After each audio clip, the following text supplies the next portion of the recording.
Buenos días, nuestro grupo conformado por Carlos Julio Ruiz, Cristian Camilo Parra y Martina García, vamos a hablar sobre las inestabilidades en fluidos y dar unos ejemplos de estos. Bueno, para iniciar, un sistema puede presentar inestabilidades o estabilidades dependiendo de cómo va a reaccionar dicho fluido sobre perturbaciones que se presenten en sus estados iniciales. Estas perturbaciones van a estar relacionadas a las propiedades iniciales del sistema, tales como la velocidad, la presión o la densidad. El flujo inestable se presenta cuando cualquier pequeña perturbación va a tener un efecto perceptible sobre el sistema, provocando que la perturbación crezca en amplitud de tal manera que el sistema se desliga de su estado inicial y nunca logra volver a este. Bueno, existen diversos tipos de inestabilidades, tales como cizallamiento, convectiva, térmica, rotacional, gravitacional y capilar, cada una teniendo una ecuación representativa. Bueno, entonces comenzando por la de cizallamiento, las inestabilidades por cizallamiento aparecen cuando existen diferencias de velocidad entre dos capas de un mismo fluido o entre dos fluidos distintos. Esta diferencia de velocidad provoca que sus pequeñas perturbaciones en su interfaz crezcan con el tiempo. Su estudio suele realizarse mediante la ecuación de Euler o la ecuación de Navier-Stokes. Bueno, ejemplos sobre esto se pueden ver en viento sobre el océano, en la mezcla de fluidos o, como vamos a hablar más adelante, en la inestabilidad de Kelvin-Helmholtz. El siguiente tipo es el convectivo y estas inestabilidades se producen cuando un fluido experimenta movimientos verticales debido a diferencias de densidad, generalmente originadas por diferencias de temperatura. Estas inestabilidades se suelen estudiar mediante el análisis de estabilidad lineal de Rayleigh-Bénard o simulaciones numéricas. Este tipo de inestabilidad se presenta en la formación de nubes, formación de tormentas y en la circulación atmosférica. El siguiente tipo de inestabilidad es la inestabilidad térmica. Esta inestabilidad ocurre cuando pequeñas variaciones de temperatura alteran el equilibrio energético del sistema, provocando que esas perturbaciones aumenten en lugar de disiparse. En bastantes casos se analizan mediante ecuaciones de transferencia de calor y mediante el análisis de estabilidad termohidrodinámica. Algunos ejemplos se encuentran más que todo en la astrofísica, mediante procesos de enfriamiento radiativo. También se encuentra en procesos de combustión y en plasmas. En fluidos que giran se presentan las inestabilidades rotacionales. Estas se presentan cuando la distribución del momento angular deja de ser estable frente a pequeñas perturbaciones. Generalmente se estudia mediante el análisis de estabilidad lineal en flujos rotantes. Algunos ejemplos donde se pueden visualizar son los discos de acreción, en estrellas y agujeros negros. También se puede observar en los ciclones, en turbinas y compresores. Otro tipo de inestabilidad que se tiene es la gravitacional y ocurre cuando un fluido pesado está encima de uno ligero, hundiéndose y creando formas de hongo al mezclarse, como estas que podemos ver. Por otro lado, también está la inestabilidad capilar, que ocurre porque un chorro de líquido busca reducir su área elástica, estrangulándose hasta romperse en gotas individuales, como por ejemplo el agua de un grifo. Pasando con el primer ejemplo de inestabilidad, tenemos la de Kelvin-Helmholtz. Esta ocurre cuando hay una diferencia de velocidades continua a través de la interfaz entre dos fluidos, es decir, un efecto de cizalladura. Este efecto es una alteración repentina en la velocidad de dirección de un fluido en una distancia corta. Como ejemplo de esta inestabilidad, tenemos las manchas del planeta Júpiter. Para ver el efecto de la perturbación, sucede que la interfaz al deformarse produce unos picos en los cuales la velocidad del fluido se vuelve mayor, la velocidad de ambos fluidos. Pensando análogamente, en las otras zonas se va a mover mucho más lento. Este efecto también se puede ver en las nubes. Pasando con nuestra primera simulación, se realizó un código en HTML que también contiene un poco de JavaScript y se realizó eh, pues varios sliders, varios botones para afectar el sistema. Entonces, empezando con el sistema más sencillo, eh, lo debemos entender como nuestro estado imperturbado. Simplemente en el semiplano superior tenemos un fluido 1 de color azul moviéndose hacia la derecha con velocidad u sub 1 y en el inferior un fluido 2 moviéndose a la izquierda con velocidad u sub 2 de color verde. En este momento de calma, las líneas de corriente son perfectamente horizontales y la velocidad vertical es cero en todas partes. Para simplificar y hacer la matemática más directa, vamos a asumir que ambos fluidos son ideales, es decir, que son incompresibles y no viscosos.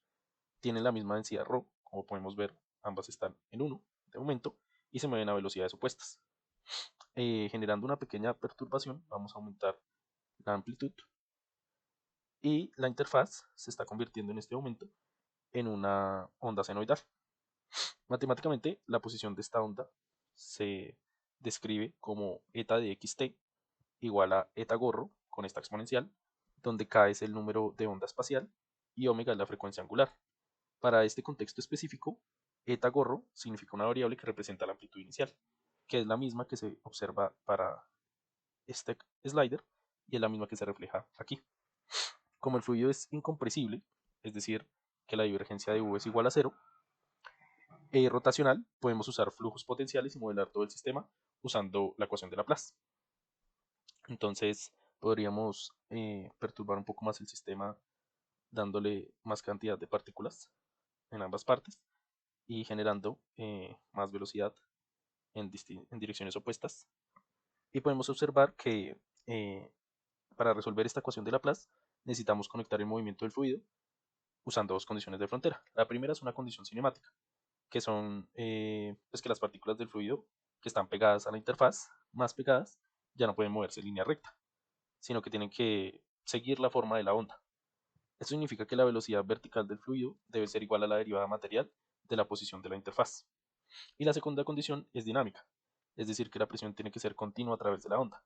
Es decir, que justo en la interfaz, la presión del fluido 1 es igual a la presión del fluido 2. Y para este caso usamos la ecuación de Bernoulli linealizada para relacionar esa presión con nuestro potencial de velocidad. Eso en la parte programática. Ya pues para alterar más el estado, podríamos aumentar un poco el número de onda.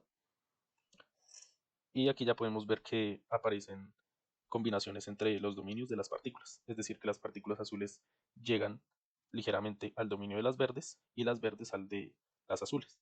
Se puede hacer un poco más notorio si se aumenta un poco la velocidad de alguno, la densidad de alguno de los fluidos.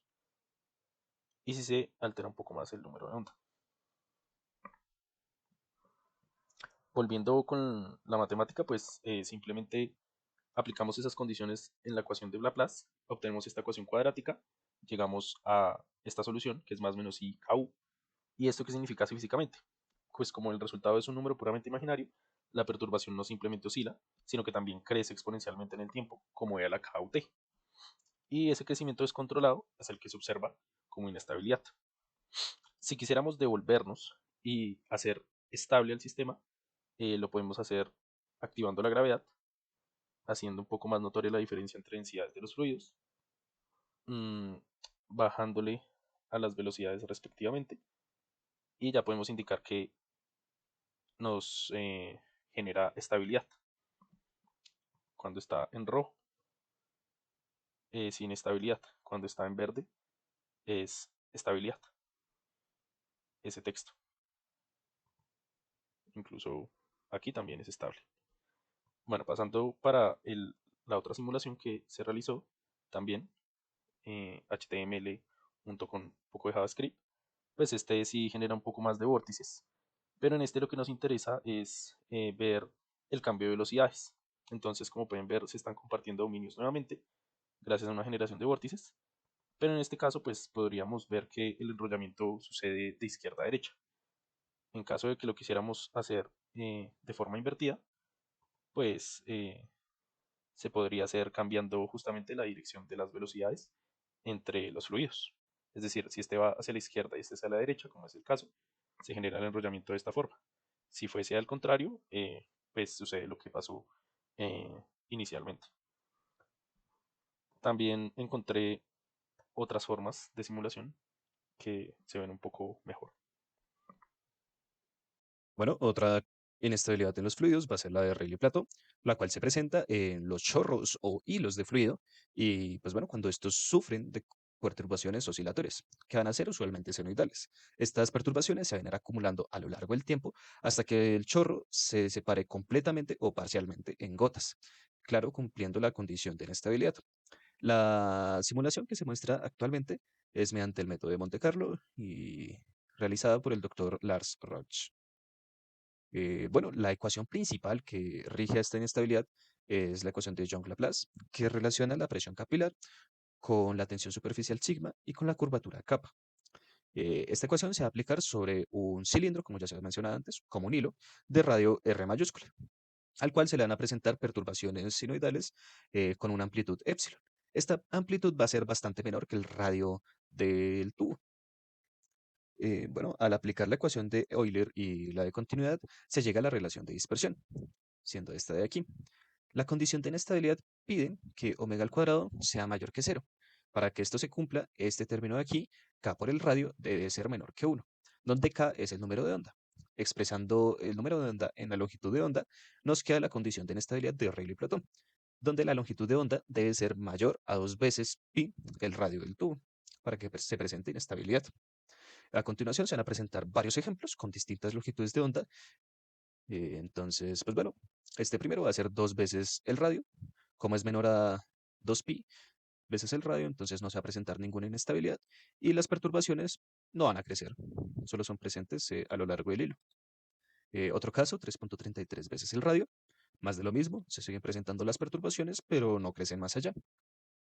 Un caso límite, 6.28, que es menor a 2 veces pi, pues bueno, se presentan las perturbaciones, se ve que se empiezan a acumular, pero no se logran soltar del todo, no crecen demasiado como para romper el hilo. Mientras tanto, ahora sí, subiendo más allá de 2 veces pi el radio, en 6.29, como se ve en la animación, entonces están las perturbaciones y al inicio y al final estas van a crecer bastante, lo suficiente como para romper el hilo en distintas gotas. A ver si se nota otra vez. Listo, se presentan las perturbaciones y se rompen en gotas. Ya un valor no tan límite, pero que sigue siendo mayor a 2 veces pi r, por lo tanto se va a presentar la inestabilidad, es con lambda igual a 15 veces el radio.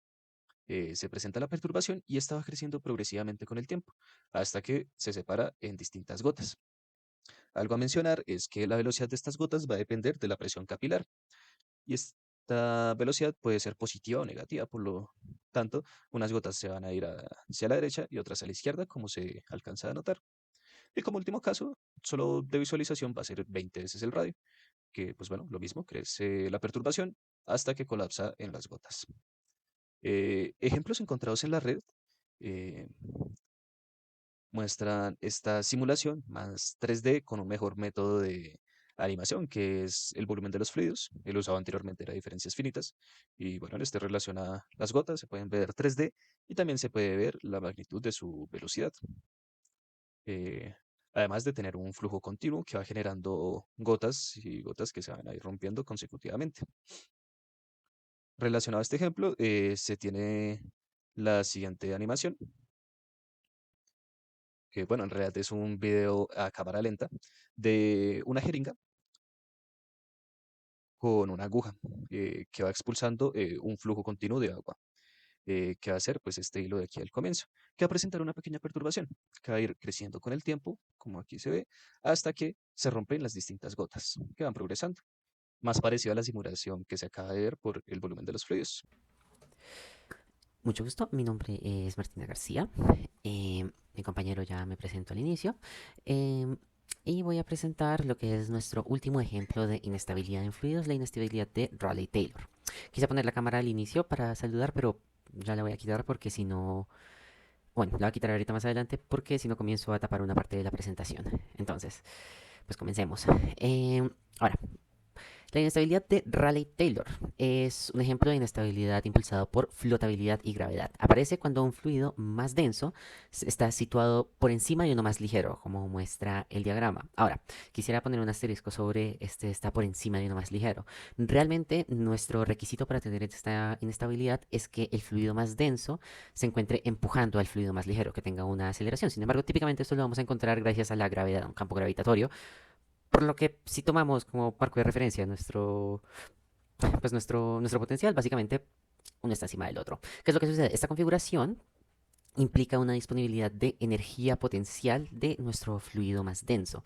Una ondulación pequeña de la interfaz entre los dos fluidos abre el camino para que el fluido pesado baje y a su vez el fluido ligero ascienda por la flotabilidad. Esta ondulación no se termina corrigiendo, sino que con el tiempo se amplifica. El fluido pesado termina formando espigas bajando y el ligero termina formando burbujas ascendentes, creando una región de mezcla pues cada vez mayor. Ahora, lo interesante de esto es preguntarnos si se puede anticipar o se puede modelar el crecimiento de esta ondulación. Pasamos a la siguiente diapositiva y aquí ya comienzo a tapar el texto, así que voy a quitar la cámara. Entonces, al comienzo la ondulación es mucho menor que su longitud de onda. Escribimos la primera ecuación como eta de x y de t. Eta 0 es nuestra amplitud inicial, el coseno describe la forma y gamma es nuestra tasa de crecimiento. Esta etapa es lineal porque se retienen solo los términos de primer orden de las ecuaciones. Así pues, cada modo puede estudiarse por separado y su amplitud crece aproximadamente de forma exponencial. La segunda ecuación es nuestra relación de dispersión, que leemos físicamente, con A siendo nuestro número de Atwood, midiendo el contraste entre la densidad pesada y la densidad ligera, o sea, ρ sub h y ρ sub i.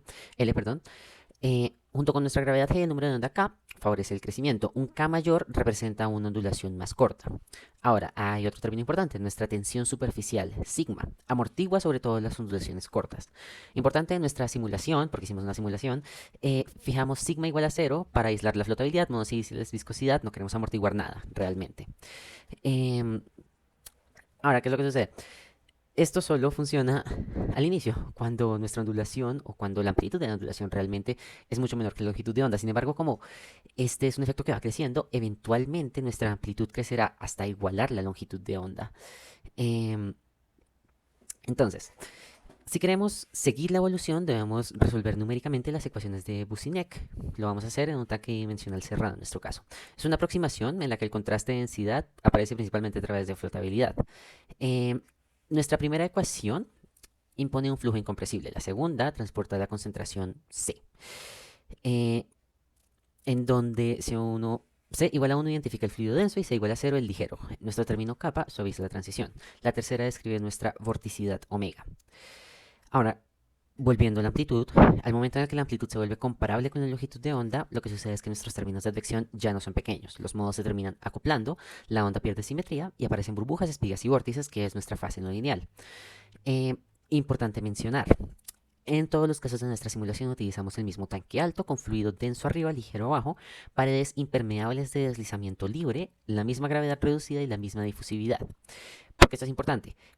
Porque los vórtices que vamos a ver en la siguiente diapositiva se originan exclusivamente por la flotabilidad y la deformación de la interfaz. Al ser las paredes de deslizamiento libre, no existe ningún tipo de vorticidad por fricción en estos bordes. Importante mencionar, hicimos 3 simulaciones variando los parámetros del modo inicial n y nuestra viscosidad nu. La difusividad también la mantuvimos fija. Pasamos entonces a nuestra comparación de 6 instantes de las 3 simulaciones. Igual todas usan el mismo tanque, misma gravedad, difusividad, intervalo de tiempo, condición de densidad. Solo cambiamos forma inicial o viscosidad. Nuestro caso simple, el de más abajo. Utilizamos un único modo, n igual a 2, nu igual a 4 por 10 a la menos 4. Produce una única burbuja ascendente y una espiga central descendente, lo que permite reconocer con claridad las 2 etapas de crecimiento, primera etapa y segunda etapa. Aquí podemos ver los vórtices. En el caso viscoso, arriba mantenemos n igual a 2, pero aumentamos a nu a 6 por 10 a la menos 3, que eso es 15 veces más viscosidad. La interfaz, como se puede ver, se vuelve muchísimo más suave y la espiga avanza mucho más lentamente, que al final termina siendo inestable, pero la viscosidad disipa el movimiento en general. Es más, podemos ver que no tenemos casos de vorticidad en este caso. En nuestro caso multimodal, en el centro, sembramos n igual a 2, 4 y 8 con la viscosidad baja original. Podemos ver varias escalas desde el inicio. Al crecer, sus burbujas y espigas interactúan, terminan ensanchando la zona de mezcla. El patrón visualmente es muy lindo. Pasando a nuestra siguiente diapositiva, de hecho podemos ver las 3 animadas al mismo tiempo, se supone. Aquí estamos ahora sí al mismo tiempo. Entonces, la imagen final realmente reúne el estado de los 3 casos. Nuestro mensaje principal acá era que la perturbación inicial pequeña puede reorganizar por completo nuestra interfaz, que nuestra geometría inicial y viscosidad determinan nuestra forma y rapidez de la mezcla. Ahora, me interesa mencionar, este no es un fenómeno de laboratorio. Podemos, por ejemplo, mencionar que este tipo de inestabilidad aparecen en supernovas en términos de astrofísica, en donde capas de distinta densidad se aceleran y mezclan elementos químicos. Este mismo mecanismo se estudia en frentes de combustión, en plasmas, en flujos estratificados acelerados. En general también se estudia en la composición de las distintas capas del Sol. Sabemos que tiene distintas capas de plasma. Pero bueno, este termina siendo entonces nuestro último ejemplo de inestabilidades de en fluidos. Muchísimas gracias por su atención, muchísimas gracias por el tiempo viendo nuestra presentación. Esperamos que haya sido de su agrado. Y tenemos aquí una diapositiva de referencias. Voy a poner la cámara rápidamente. Ha sido un gusto y que tengan un buen día o buena noche.